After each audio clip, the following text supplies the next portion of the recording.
Pookie's Place by Leigh Pearson.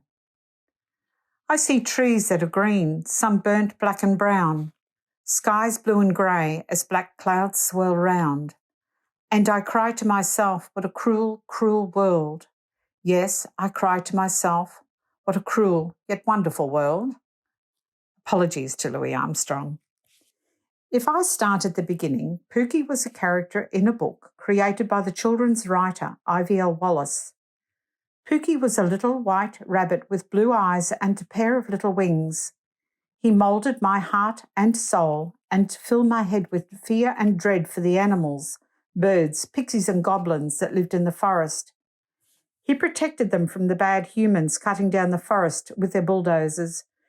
It was Pookie who planted the first seeds of conservation in my fertile imagination. I was 5 years old and he was my mentor. Pookie was to me what Greta Thunberg is to this generation. 30 years ago, we bought a small block near Esk and attended a forest farmers course at Bundamba TAFE.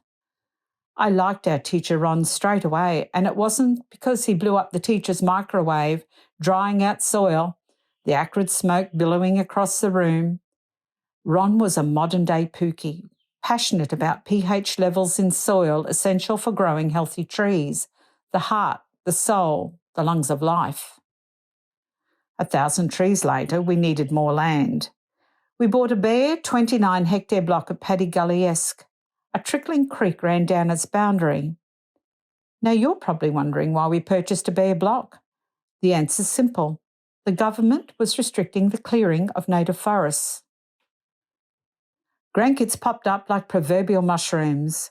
We decked them out in gumboots and equipped them with tiny shovels, eager to mould them into a new generation of woodland warriors. We told them, like Pookie, we were growing the birds and animals and them a home. The fictional Pookie reminded me of the passion raging in the heart of our youngest daughter, who in grade 1 wrote letters to the government begging them to stop the approval of seal slaughtering.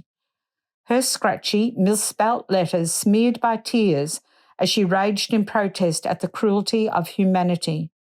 We'd created our own little Pookie. Paddy Gully snakes slowly interwoven her dam. Following heavy rains, it becomes a raging torrent, recently claiming a life.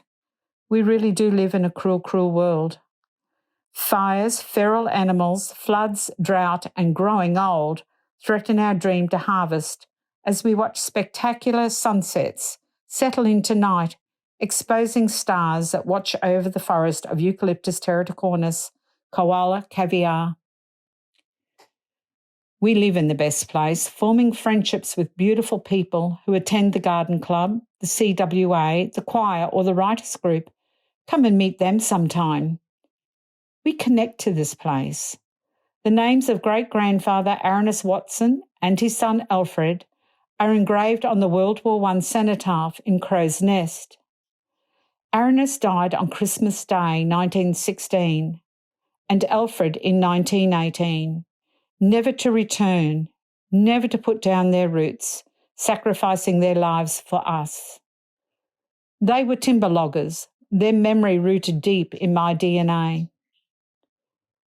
3 years ago, we lost our own little Pookie to breast cancer.